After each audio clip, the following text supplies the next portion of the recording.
কেনে আছা ছাত্ৰ-ছাত্ৰীসকল আশা কৰো তোমালোকে ভালেই আছা ই কক্সালৈ স্বাগতম জনালো মই উপাসনা ভূঞা আজি আমি নৱম শ্ৰেণীৰ বিজ্ঞানৰ ষষ্ঠটি অধ্যায় কলাৰ চতুৰ্থটি অংশ আলোচনা কৰিবলৈ লৈছো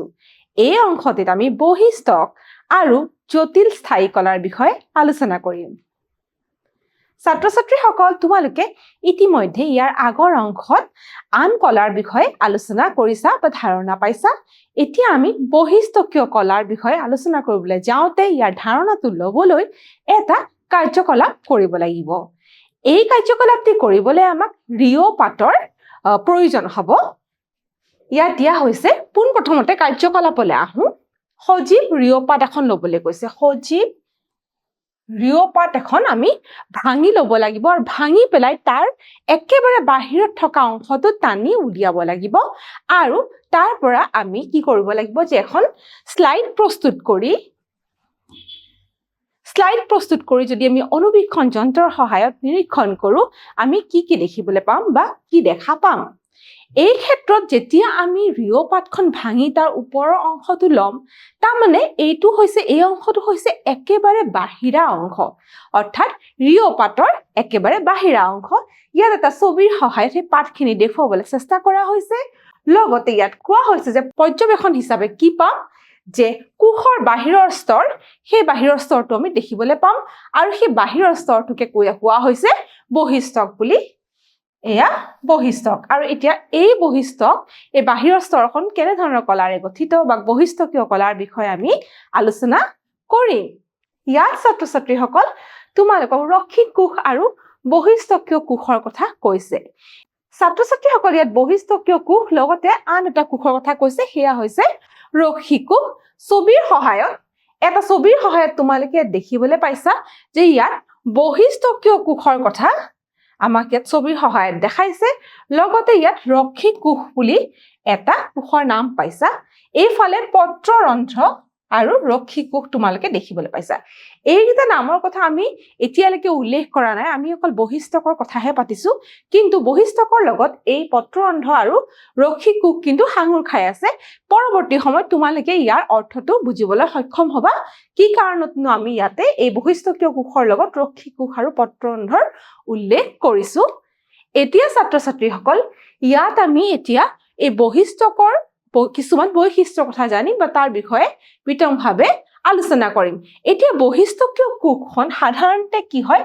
এশাৰী কোষেৰে গঠিত আৰু এই বৈশিষ্ট্যকীয় কোষবোৰ কি হয় যে যিবিলাক উদ্ভিদ খুব খৰাং ঠাইত থাকে বা খৰাং ঠাইৰ উদ্ভিদবোৰৰ ক্ষেত্ৰত এই বৈশিষ্ট্যখন খুবেই ডাঠ বুলি কৈছে গতিকে খৰাং ঠাইত পোৱা উদ্ভিদৰ বৈশিষ্ট্যখন ডাঠ আৰু এই উদ্ভিদৰ বৈশিষ্ট্যখন ডাঠ হোৱাৰ কাৰণ এইটোৱে যে এই খৰাং ঠাইত পানীৰ অভাৱ আৰু এই বৈশিষ্ট্যখনে কিন্তু উদ্ভিদৰ অভ্যন্তৰৰ পৰা বা উদ্ভিদৰ ভিতৰৰ পৰা বাহিৰলৈ পানী ওলাই যোৱাত বাধা প্ৰদান কৰে উদ্ভিদৰ অভ্যন্তৰৰ পৰা পানী ওলাই অহা প্ৰতিৰোধ কৰে আৰু লগতে উদ্ভিদৰ সমগ্ৰ বহি অংগ বৈশিষ্ট্যৰে আবৃত অৰ্থাৎ গোটেই উদ্ভিদজোপাৰ যি বাহিৰা অংগ সেইখিনি এই বৈশিষ্ট্যৰে কিন্তু আবৃত হৈ থাকে আৰু শেষত কৈছে যে বৈশিষ্ট্যকৰ প্ৰায়বিলাক কোষে কিন্তু কি বুলি কৈছে সমতলীয় বুলি আমাক কোৱা হৈছে গতিকে এইখিনি কথা আমি এতিয়া বৈশিষ্ট্যকৰ বিষয়ে আলোচনা কৰিলো আৰু বৈশিষ্ট্যকৰ এতিয়া কাৰ্যসমূহলৈ যাওঁ কেনেধৰণৰ কাৰ্যনো বৈশিষ্ট্যকে সিদ্ধি কৰে আমি তাকে চাওঁ বৈশিষ্ট্যখনে উদ্ভিদৰ অভ্যন্তৰৰ পৰা পানী বাহিৰলৈ ওলাই যোৱাত বাধা প্ৰদান কৰে অৰ্থাৎ ইয়াত দিয়া হৈছে বৈশিষ্ট্যকৰ কোষে মমজাতীয় পদাৰ্থ নিঃসৰণ কৰে মমজাতীয় কিছুমান পদাৰ্থ নিঃসৰণ কৰে আৰু কি কৰে তাৰ ফলত কি হয় বৈশিষ্ট্যকৰ প্ৰতিৰোধী স্তৰ এটা সৃষ্টি কৰে আৰু ই উদ্ভিদৰ অভ্যন্তৰৰ পৰা পানী ওলাই যোৱাত বাধা প্ৰদান কৰে বাধা দিয়ে লগতে কি কৰে শাৰীৰিক ক্ষতিৰ পৰাও কিন্তু উদ্ভিদজোপাক ৰক্ষা কৰে আৰু কি কৰে যে ভেঁকুৰ আদি পৰজীৱীৰ আক্ৰমণৰ পৰাও ৰক্ষা কৰে যেনেকৈ শাৰীৰিক ক্ষতিৰ পৰা ৰক্ষা কৰে লগতে ভেঁকুৰ আদি পৰজীৱীৰ আক্ৰমণৰ পৰা ৰক্ষা কৰাত সহায় কৰে কোনে এই বহিস্তকখনে গতিকে বহিস্তকখনৰ কথা আমি গম পালো যে অত্যন্ত বা অতিৰিক্ত পানী বাহিৰলৈ ওলাই যোৱাত ই বাধা প্ৰদান কৰে লগতে কিন্তু উদ্ভিদজোপাক কি কৰে যে ক্ষতিৰ পৰা বিভিন্ন বাহিৰা শাৰীৰিক ক্ষতিৰ পৰা ই সুৰক্ষা প্ৰদান কৰে ছাত্ৰ ছাত্ৰীসকল ইয়াত দিয়া হৈছে বহিস্তক কোষৰ মুখ্য কাম হৈছে উদ্ভিদজোপাক ৰক্ষণাবেক্ষণ দিয়া ইতিমধ্যে আমি পালো কেনেকে বহিস্তকখনে উদ্ভিদজোপাক কিন্তু এটা ৰক্ষা কৱচৰ নিচিনা কাম কৰে বা ৰক্ষণাবেক্ষণ দিয়ে সেয়েহে ইয়াৰ কোষবোৰৰ মাজত কোনো কোষ মধ্যৱৰ্তী স্থান নাথাকে ইহঁতৰ বাহিৰৰ আৰু কাষৰীয়া কোষবেৰখনৰ ভিতৰৰ খনতকৈ ডাঠ এতিয়া এই কোষবিলাকে কি হয় যেহেতু ৰক্ষণাবেক্ষণো দিয়ে তাৰ পিছত কোৱা গৈছে যে কোষবিলাকৰ মাজত কোনো অন্তৰ্বৰ্তী সেয়েহে ইয়াৰ কোষবোৰৰ মাজত কোনো কোষ মধ্যৱৰ্তী স্থান নাথাকে বুলি কৈছে আৰু লগতে কি হৈছে ইহঁতৰ বাহিৰৰ আৰু কাষৰীয়া কোষবেৰখন ভিতৰখনতকে ডাঠ কাৰণ বাহিৰৰখন ভিতৰখনতকে ডাঠ বুলিও কোৱা হৈছে ইয়াতে ছাত্ৰ ছাত্ৰীসকল এতিয়া আমি আন এটা কথা আলোচনা কৰিব লাগিব ইয়াত দিছে পাতৰ বহিস্তক এতিয়া আমি উদ্ভিদজোপাৰ পাতৰ বহিস্তকখনতনো কি থাকে বা বহিস্তকখন কেনেকুৱা তাৰ কথা আলোচনা কৰিম ছাত্ৰ ছাত্ৰীসকল তোমালোকে সালোক সংশ্লেষণৰ বিষয় ইয়াৰ আগৰ শ্ৰেণীবোৰতো পাই আহিছা তোমালোকে ইতিমধ্যে জানা সালোক সংশ্লেষণৰ প্ৰক্ৰিয়াটোৰ বিষয়ে তাত তোমালোকে নিশ্চয় গম পোৱা যে সালোক সংশ্লেষণৰ বিষয়ে এবিধ গেছৰ প্ৰয়োজন সেইবিধ গেছ হৈছে কি কাৰ্বন ডাই অক্সাইড তোমালোকৰ মনলৈ নিশ্চয় এটা কথা আহে যে উদ্ভিদে এই কাৰ্বন ডাই অক্সাইডনো কেনেকৈ গ্ৰহণ কৰে আমি মানুহ বা জীৱ-জন্তুৰ ক্ষেত্ৰত তোমালোকে জানা আমাৰ মুখমণ্ডলত নাক বুলি এটা অংগ আছে তাৰ সহায়ত আমি উশাহ নিশাহ ল'ব পাৰো তো উদ্ভিদৰ ক্ষেত্ৰতনো কেনেকৈ তাহাঁতি এই বায়ু আদান প্ৰদান কৰে সেই কথাটো তোমালোকৰ মনলৈ নিশ্চয় আহে তাৰ উত্তৰটো তোমালোকে এতিয়া পাবলৈ সক্ষম হবা ইয়াত পাতৰ বহিস্তকৰ কথা আমি আলোচনা কৰিম আচলতে পাতৰ বহিস্তকখনত কি হয় কিছুমান সৰু সৰু ৰন্ধ্ৰ পোৱা যায় বা সৰু সৰু চিত্ৰ বা খুঁটা থাকে সেই ৰন্ধ্ৰবোৰক পত্ৰৰন্ধ্ৰ বুলি কোৱা হয় পাতৰ বহিস্তকখনত পত্ৰৰন্ধ্ৰ ইংৰাজীত ষ্টমেটা নামৰ কিছুমান সৰু সৰু ৰন্ধ্ৰ থাকে ইয়াত চিত্ৰৰ জৰিয়তে ৰন্ধ্ৰটো পাতত তোমালোকক এখন মেগনিফাইং গ্লাছৰ সহায়ত দেখুওৱা হৈছে যে কেনেকুৱা ধৰণৰ আকাৰটো হয় বুলি ইয়াত দেখুওৱা হৈছে পত্ৰৰন্ধ্ৰৰ এতিয়া পাতৰ বহিস্তকখনত এই পত্ৰৰন্ধ্ৰ আমি পাবলৈ সক্ষম হ'ম যিবিলাক অন্য একো নহয় কিন্তু কিছুমান সৰু সৰু ৰন্ধ্ৰ বা ছিদ্ৰ আৰু লগতে কি হৈছে যে ৰক্ষী কোষৰ কথা আমাক ইয়াত কোৱা হৈছে আমি ইয়াৰ দুখনমান স্লাইডৰ আগতে আমি এটা ছবি পাইছিলো তাত বহিস্তকখনৰ লগতে আমি ৰক্ষী কোষ আৰু পত্ৰৰন্ধ্ৰৰ কথা আমি উল্লেখ কৰিছিলো এতিয়া সেই ৰক্ষী কোষৰ বিষয়ে আমি আলোচনা কৰিম এই ৰক্ষী কোষ বা তাৰ নাম দি আছে ইংৰাজীত কি গাৰ্ড চেলছ বুলি ৰক্ষী কোষ বা গাৰ্ড চেলছ এই ৰক্ষী কোষবোৰনো কি এতিয়া এই পত্ৰৰন্ধ্ৰবিলাকক দুটা বৃক্ক আকাৰৰ কোষে আৱৰি থাকে আৰু তাকে ৰক্ষী কোষ বুলি কোৱা হয় পত্ৰৰন্ধ্ৰবিলাক দুটা বৃক্কৰ আকৃতিৰ কোষে আগুৰি থাকে আৰু ইহঁতক ৰক্ষী কোষ বোলা হয় গতিকে এই ৰক্ষী কোষ কেনেকে পত্ৰৰন্ধ্ৰ হৈছে এটা পত্ৰৰন্ধ্ৰবিলাক হৈছে সৰু সৰু ছিদ্ৰ আৰু তাহাঁতৰ চাৰিওফালে পত্ৰৰন্ধ্ৰটোক আবৃত কৰি ৰাখে বা আৱৰি ৰাখে দুটা বৃক্ক আকৃতিৰ কোষে তাকে ৰক্ষী কোষ বুলি কোৱা হয় ইয়াত টুকা আকাৰত আমাক পত্ৰৰন্ধ্ৰৰ ৰক্ষী কোষৰ কথা কিছু কৈছে যে পত্ৰৰন্ধ্ৰৰ ৰক্ষী কোষ বায়ুমণ্ডলীয় গেছ আদান প্ৰদানৰ বাবে প্ৰয়োজন আমি ইতিমধ্যে কৈছো যে সালোক সংশ্লেষণত যি কাৰ্বন ডাই অক্সাইড প্ৰয়োজন হয় সেউজীয়া পাতক আৰু সালোক সংশ্লেষণৰ ফলত অক্সিজেন গেছ বা বায়ুমণ্ডললৈ এৰি দিয়ে সেউজীয়া উদ্ভিদে গতিকে সেই গেছৰ আদান প্ৰদানৰ ক্ষেত্ৰত কিন্তু কোনে সহায় কৰে এই প্ৰক্ৰিয়াত এই পত্ৰৰন্ধ্ৰ আৰু ৰক্ষী কোষে তাক সহায় কৰে বাষ্পমোচন প্ৰক্ৰিয়া এই পত্ৰৰন্ধ্ৰৰ মাজেৰে সংঘটিত হয় বাষ্পমোচন তোমালোকে এইটো কথা হয়তো আগতীয়াকে গম পোৱা আগৰ শ্ৰেণীত পাইছা বাষ্পমোচন হৈছে পানী যেতিয়া বাষ্পৰ ৰূপত উদ্ভিদে বায়ুমণ্ডললৈ এৰি দিয়ে বা উলিয়াই দিয়ে তাকে বাষ্পমোচন বুলি কোৱা হয় এই বাষ্পমোচন প্ৰক্ৰিয়াটো কিন্তু এই পত্ৰৰন্ধ্ৰ আৰু ৰক্ষী কোষৰ মুখ্য ভূমিকা আছে এই ছবিত তোমালোকক দেখুওৱা হৈছে যে পত্ৰৰন্ধ্ৰ দেখুওৱা হৈছে পাতৰ এটা অংশত গতিকে কিছুমান পত্ৰৰন্ধ্ৰ যেতিয়া মুকলি হয় তেতিয়া দেখুওৱা হৈছে যে কাৰ্বন ডাই অক্সাইড কেনেকৈ উদ্ভিদজোপালৈ সোমায় আৰু আনহাতে আমাৰ কি হয় অক্সিজেন আৰু ওলাই যাব পাৰে লগতে বাষ্পৰ ৰূপত পানীও কেনেকৈ মুকলি পত্ৰৰন্ধ্ৰৰ দ্বাৰা বাষ্পমোচনৰ দ্বাৰা পানীও কেনেকৈ বাহিৰলৈ বা বায়ুমণ্ডললৈ উদ্ভিদজোপাই এৰি দিয়ে ছাত্ৰ ছাত্ৰীসকল ইয়াত এই প্ৰশ্নটোৰ উত্তৰ ইয়াত দিয়া হৈছে যে বা উদ্ভিদজোপাইনো গেছ গ্ৰহণ কেনেকৈ কৰে বা বায়ুমণ্ডললৈ কেনেকৈ এৰি দিয়ে ইয়াত দিছে উদ্ভিদত সালোক সংশ্লেষণৰ বাবে কাৰ্বন ডাই অক্সাইড গেছৰ প্ৰয়োজন ইয়াত দেখুওৱা হৈছে সেউজীয়া পাত এখিলাত কি আছে পত্ৰশৰীত আছে আৰু এই কাৰ্বন ডাই অক্সাইড কি হয় যে উদ্ভিদজোপাক প্ৰয়োজন হয় বা সেউজীয়া পাতৰ সালোক সংশ্লেষণৰ কাৰণে প্ৰয়োজন হয় আৰু সালোক সংশ্লেষণৰ ফলত এই অক্সিজেন গেছ বায়ুমণ্ডললৈ এৰি দিয়ে আৰু এই গোটেই প্ৰক্ৰিয়াটো হৈছে সালোক সংশ্লেষণ সূৰ্যৰ ৰশ্মিৰ সহায়ত হয় আৰু এই ক্ষেত্ৰত কোনে সহায় কৰে এই পত্ৰৰন্ধ্ৰ বা লগতে ৰক্ষী কোষে সহায় কৰে ঠিক তেনেকৈ বাষ্পমোচন বা যাক ইংৰাজীত ট্ৰান্সপিৰেশ্যন বুলি কয় এই ক্ষেত্ৰটো কি হয় পানী যেতিয়া উদ্ভিদে বাষ্প আকাৰত বায়ুমণ্ডললৈ এৰি দিয়ে তাকে বাষ্পমোচন বুলি কোৱা হয় আৰু সেই প্ৰক্ৰিয়াটো কিন্তু এই প্ৰক্ৰিয়াটো পত্ৰৰন্ধ্ৰৰ জৰিয়তে সম্পন্ন হয় বুলি ইয়াত কৈছে ইয়াত দেখুওৱা হৈছে কেনেকৈ পত্ৰৰন্ধ্ৰবোৰৰ মাজেৰে কেনেকৈ এই H2O বুলি দিছে তোমালোকে দেখিছাই H2O অৰ্থাৎ পানী এইবিলাক কেনেকৈ আকৌ বায়ুমণ্ডললৈ এৰি দিয়ে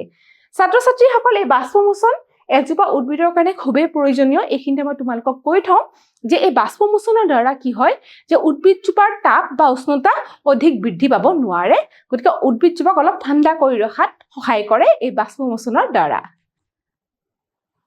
ছাত্ৰ ছাত্ৰীসকল এতিয়া আমি শিপাত থকা বহিস্থক কোষৰ কথা আলোচনা কৰিম শিপাৰ বহিস্থক কোষ গতিকে এতিয়া আমি জানো যে শিপাৰ মুখ্য কাম বা কাৰ্য হৈছে পানী আৰু খনিজ লৱণ শোষণ কৰা গতিকে শিপাত থকা বহিস্থকৰো মুখ্য কাম হৈছে পানী শোষণ কৰা পানী শোষণ কৰে এই বহিস্থক কোষে আৰু তাত কি হয় চুলিৰ দৰে কিছুমান দীঘল আকৃতি থাকে যি সমস্ত অঞ্চলতে বিয়পি পৰে আৰু যিমান পাৰে অতিমাত্ৰা পানী শোষণ কৰাত সহায় কৰে তাকে ইয়াত দিছে চুলিৰ দৰে দীঘল অংগ ওলাই গোটেই অঞ্চলটোতে বিস্তৃত হৈ থাকে আৰু মাত্ৰাধিক পানী শোষণ কৰে এই ছবিটোৰ দ্বাৰা দেখাইছে যে এইটো ধৰি লৈছো এটা শিপাৰ অংশ এটা আৰু শিপাৰ বাহিৰা অংশটো যিটো বহিস্থক বুলি আমাক ইয়াত দিয়া হৈছে এইটো বহিস্থক আৰু তাত কি হয় এই অংশৰ পৰা চুলিৰ দৰে কিছুমান দীঘল অংগ ওলাই আহে আৰু গোটেই অঞ্চলটোত বিয়পি যিমান পাৰে অত্যাধিক মাত্ৰাত পানী শোষণ কৰে বুলি ইয়াত কৈছে টুকা এটা আকৃতিত আমাক ইয়াত দিয়া হৈছে মৰুজ উদ্ভিদৰ ক্ষেত্ৰত দিছে এইজোপা মৰুজ উদ্ভিদৰ তোমালোকক ইয়াত ছবি এটা দেখুওৱা হৈছে কেকটাছ জাতীয় উদ্ভিদৰ ইয়াত কৈছে যে মৰুজ উদ্ভিদৰ বহিস্থকখন কিউটিন নামৰ মম জাতীয় পদাৰ্থৰে ঢাকি ৰাখে ইয়াৰ কাৰণটো কি বাৰু মৰুজ উদ্ভিদৰ ক্ষেত্ৰত কি হয় যে যিখন বহিস্থক তাত এটা কিউটিন নামৰ যে মম জাতীয় পদাৰ্থৰে ঢাকি ৰাখে কাৰণ যাতে কি হয় মৰুভূমিত পানীৰ অভাৱ যাতে এই কিউটিনে যেতিয়া ঢাকি ৰাখে তেতিয়া পানী কিন্তু সহজে উদ্ভিদজোপাৰ অভ্যন্তৰীণ অঞ্চলৰ পৰা বা উদ্ভিদজোপাৰ ভিতৰৰ পৰা সহজে ওলাই যাব নোৱাৰে ছাত্ৰ ছাত্ৰীসকল এতিয়া আমাক গছৰ বহি আৱৰণৰ কথা আমি আলোচনা কৰিবলৈ গৈছো যেহেতু আমি বহিস্থকৰ কথা আলোচনা কৰি আছো গছৰ বাহিৰা আৱৰণ বা বহি আৱৰণৰ কথা আলোচনা কৰিব যাওঁতে কিছুমান কথা আমি জানিব লাগিব উদ্ভিদৰ কাণ্ডৰ বহিস্থকখনৰ একোটা অংশৰ এশাৰী কোষ গৌণ ভাজক কলালৈ পৰিৱৰ্তন হয় আৰু এইদৰে বাহিৰৰ ফালে কোষৰ সৃষ্টি হয় স্তৰীভূত হয় গতিকে কিছুমান স্তৰৰ সৃষ্টি হয় বাহিৰ ফালে কাণ্ডৰ বাহিৰ ফালে কিছুমান স্তৰৰ সৃষ্টি হৈ গৈ থাকে কেইবাটাও স্তৰ গঠন হৈ গছৰ ডাঠ বাকলি সৃষ্টি কৰে আৰু এই ডাঠ বাকলিখনকে কৰ্ক বুলি কোৱা হৈছে কৰ্ক অৰ্থাৎ ডাঠ বাকলি সৃষ্টি হয় কেইবাটাও স্তৰ সৃষ্টি হোৱাৰ পিছত আৰু কৰ্কৰ কোষবিলাক প্ৰায় কি হয় কৰ্কৰ কোষবিলাক প্ৰায় নহয় কৰ্কৰ কোষবিলাক মৃত আৰু এই কোষবিলাকৰ মাজত মধ্যৱৰ্তী স্থান নাথাকে গতিকে এজোপা গছৰ কাণ্ডৰ বাহিৰা অঞ্চলটো কি হয় কৰ্কেৰে গঠিত আৰু সেই কৰ্কৰ কোষবোৰ মৃত হয় আৰু লগতে কৈছে যে এই কোষবিলাকৰ কোষবেৰখনত সুবেৰিন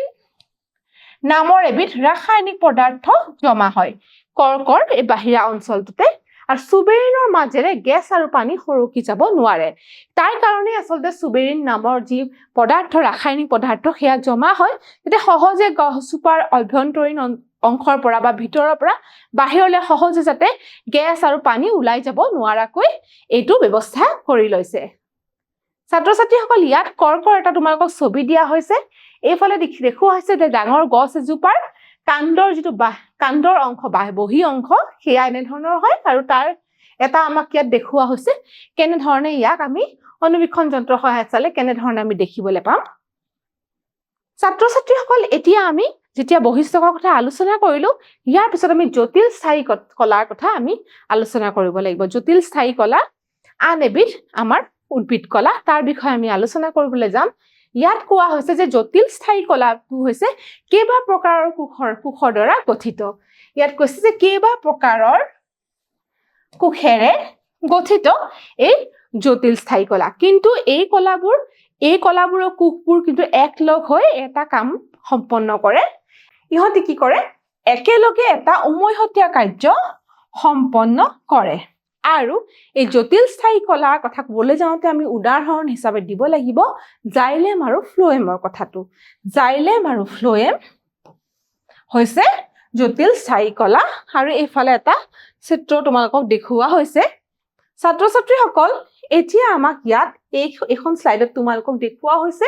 জাইলেমৰ অংশ আমি জাইলেমৰ কথা যে কৈছিলো জাইলেম আৰু ফ্লোয়েম বুলি কৈছিলো এই জাইলেম আৰু ফ্লোয়েম হৈছে জটিল স্থায়ী কলা প্ৰথমতে আমি জাইলেমৰ অংশটো চাওঁ এই ক্ষেত্ৰত চোৱা এই জাইলেমৰ যিবিলাক জাইলেম কলা ইয়াৰ কথা কৈছে যে এজোপা উদ্ভিদ দেখুওৱা হৈছে উদ্ভিদজোপাৰ শিপাৰ অংশ দেখুওৱা হৈছে যে শিপাৰ দ্বাৰা কেনেকৈ পানী আৰু খনিজ লৱণ উদ্ভিদজোপাই ল'বলৈ সক্ষম হয় আৰু এই পানী শালিক সংশ্লেষণত আমাক উদ্ভিদজোপাক প্ৰয়োজনীয় এতিয়া জাইলেমৰ কি হয় জাইলেম থাকে আৰু এই জাইলেমৰ দ্বাৰা শিপাই কি কৰে পানী আৰু খনিজ লৱণ ল'বলৈ সক্ষম হয় আৰু এই জাইলেম কলাৰ দ্বাৰাই কি হয় লম্বভাৱে পৰিবহন হয় কি লম্বভাৱে পৰিবহন হয় তলৰ পৰা অৰ্থাৎ মাটিৰ পৰা উদ্ভিদজোপাৰ পাতলৈ কি পৰিবহন হয় লম্বভাৱে পানী আৰু খনিজ লৱণ পৰিবহন হয় এটা দিশতে পৰিবহন হয় আনহাতে এইফালে আমি ছবিত দেখিবলৈ পাইছো ফ্লোয়েমৰ ছবি ফ্লোয়েমৰ ক্ষেত্ৰত কি হয় উদ্ভিদে যেতিয়া সালোক সংশ্লেষণৰ দ্বাৰা পাতত যেতিয়া খাদ্য প্ৰস্তুত কৰে সেই খাদ্য উদ্ভিদৰ বিভিন্ন অঞ্চললৈ এই ফ্লোয়েমৰ দ্বাৰা কিন্তু যায় পৰিবহন হয় গতিকে ফ্লোয়েমৰ দুটা দিশত পৰিবহন হয় জাইলেমৰ ক্ষেত্ৰত আমি দেখিছিলো লম্বভাৱে এটা দিশতহে পৰিবহন হয় এই খাদ্য পৰিবহন দুটা দিশত পৰিবহন হয় বুলি ইয়াত কৈছে আৰু তেনে ধৰণে এই জাইলেম আৰু ফ্লোয়েম দুয়োবিধে কিন্তু এই উদ্ভিদজোপাক সহায় কৰে আৰু ইয়াত টুকা হিচাপে দিছে জাইলেম আৰু ফ্লোয়েম দুয়োবিধ হৈছে সংবহন কণা এই জাইলেম আৰু ফ্লোয়েম হৈছে দুয়োবিধে কিন্তু সংবহন কলা আৰু এই দুয়োবিধ মিলিয়ে সংবহন কণাৰ সৃষ্টি কৰে সংবহন কণা অৰ্থাৎ ভাস্কুলাৰ বান্ডল সেইকাৰণে সংবহন কণা বা সংবহন গুচ্ছ বুলি ধৰিব পৰা এই জাইলেম আৰু ফ্লোয়েম কলা মিলি পেলাই সংবহন কণা অৰ্থাৎ ভাস্কুলাৰ বান্ডল আমাৰ সৃষ্টি কৰে এই ভাস্কুলাৰ বান্ডল তাকেই সংবহন কণা বুলি ইয়াত কোৱা হৈছে ছাত্ৰ ছাত্ৰীসকল ইয়াত দিয়া হৈছে যে উচ্চ খাপৰ উদ্ভিদ দেহত এই সংবহন কলা উপস্থিত থাকে নিম্ন খাপৰ উদ্ভিদ বিলাকত এই সংবহন কলা নাথাকে উচ্চ খাপৰ উদ্ভিদ বিলাকতহে এই সংবহন কলা উপস্থিত আৰু উদ্ভিদক নিজৰ স্থলজ পৰিৱেশত খাপ খাই জীয়াই থকাত সহায় কৰে যেনেকৈ মাটিৰ পৰা খনিজ লৱণ আৰু পানী লোৱাত সহায় কৰে ঠিক তেনেকৈ পাতে যি খাদ্য প্ৰস্তুত কৰে সেই খাদ্য গোটেই উদ্ভিদজোপাৰ বিভিন্ন অংশলৈ পৰিবহন কৰে ফ্লোয়েমে ছাত্ৰ ছাত্ৰীসকল এতিয়া আমাক জাইলেমৰ কথা দিছে আমি যে কৈছিলো জাইলেম এতিয়া জটিল স্থায়ী কলাবোৰ কেইবাবিধো কোষেৰে গঠিত এতিয়া এই জাইলেম কলাবিধটো কেনে ধৰণৰ কোষেৰে গঠিত এই জাইলেমো 4বিধ কোষেৰে গঠিত ইয়াত দিয়া হৈছে যে ট্ৰেকাইড নলিকা জাইলেম পেৰেনকাইমা আৰু কাষ্ঠতন্ত্ৰ এই 4বিধৰ দ্বাৰা এই জাইলেম গঠন হৈছে এইখিনি মনত ৰাখিবা ট্ৰেকাইড নলিকা জাইলেম পেৰেনকাইমা আৰু কাষ্ঠতন্ত্ৰৰ দ্বাৰা গঠিত আৰু ইয়াত ছবিত আমাক দেখুৱাবলৈ চেষ্টা কৰিছে যে ট্ৰেকাইড খিনি দেখুৱাবলৈ চেষ্টা কৰিছে এই অংশটো হৈছে নলিকা অংশ আৰু জাইলেম পেৰেনকাইমা আমাক দেখুওৱা হৈছে ট্ৰেকাইড আৰু নলিকাৰ কোষবেৰ ডাঠ বুলি কৈছে আৰু বেছিভাগেই এই কোষবিলাকৰ বেছিভাগেই কিন্তু মৃত বুলি কৈছে ট্ৰেকাইড আৰু নলিকাৰ গঠন হৈছে চুঙাকৃতি আমি চিত্ৰত দেখিবলৈ পাইছো চুঙাকৃতি গঠন আৰু কাৰ্য হিচাপে কৈছে আমি ইতিমধ্যে গম পাইছো যে জাইলেমে কি কৰে জাইলেমে কিন্তু শিপাই পানী আৰু যি খনিজ লৱণ সেয়া পৰিবহন কৰাত সহায় কৰে এই জাইলেমে শিপাৰ মাটিৰ পৰা পাতলৈকে পৰিবহন কৰাত এই জাইলেমে সহায় কৰে উদ্ভিদত পানী আৰু খনিজ লৱণ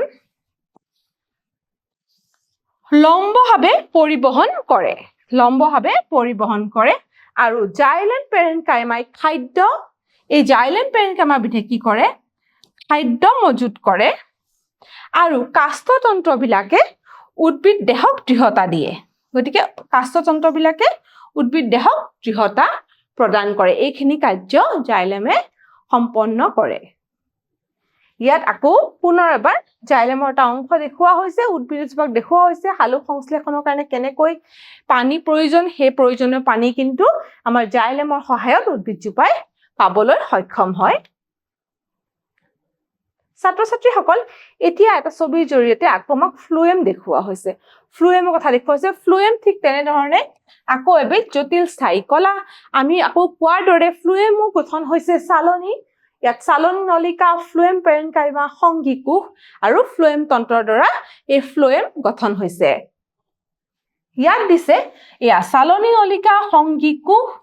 ফ্লোয়েম পেৰেনকাইমা আৰু ফ্লোয়েম তন্ত্ৰৰে গঠিত হৈছে এই ফ্লোয়েম আৰু এটা চালনী নলিকাৰ কথা দিছে চালনী নলিকা হৈছে তাৰ আকৃতিটো চুঙাকৃতি বুলি কৈছে চুঙাকৃতি আৰু কোষবেৰখন ৰন্ধ্ৰযুক্ত দ্বিতীয়তে ফ্লোয়েমে পাতৰ পৰা উদ্ভিদৰ বিভিন্ন অংশলৈ খাদ্য পৰিবহন কৰে কাৰ্যটো আমাক দিয়া হৈছে ইতিমধ্যে কাৰ্যটো আমি আলোচনা কৰিছোৱে যে সেউজীয়া উদ্ভিদে যি খাদ্য প্ৰস্তুত কৰে তাক উদ্ভিদৰ বিভিন্ন অংশলৈ লৈ যোৱাত এই ফ্লোয়েমে সহায় কৰে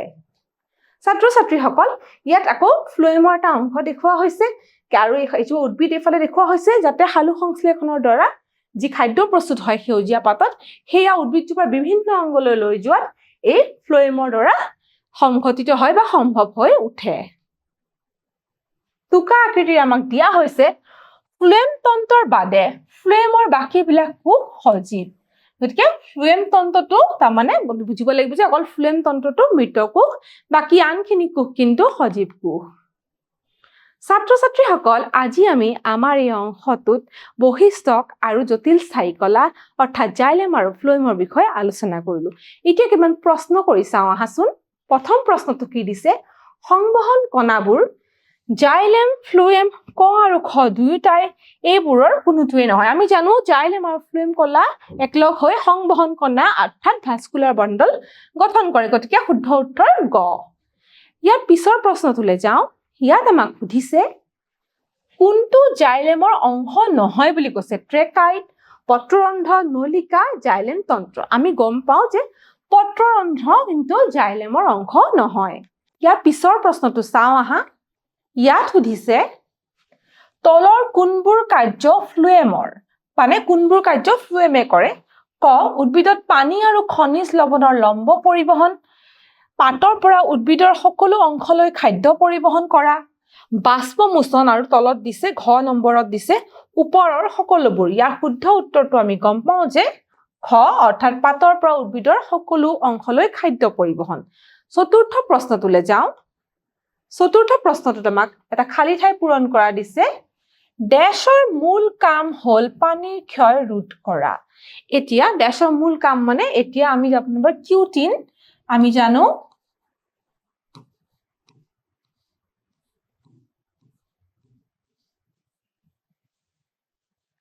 কিউটিনৰ মূল কাম হল পানীৰ ক্ষয় ৰোধ কৰা ইয়াৰ পিছৰ প্ৰশ্নটো চাওঁ কৰ কোষৰ বেৰত ডেশ নামৰ পদাৰ্থ এটা থাকে আমি জানো যে কৰ কোষৰ বেৰত সুবেৰিন নামৰ পদাৰ্থ এটা থাকে সুবেৰিন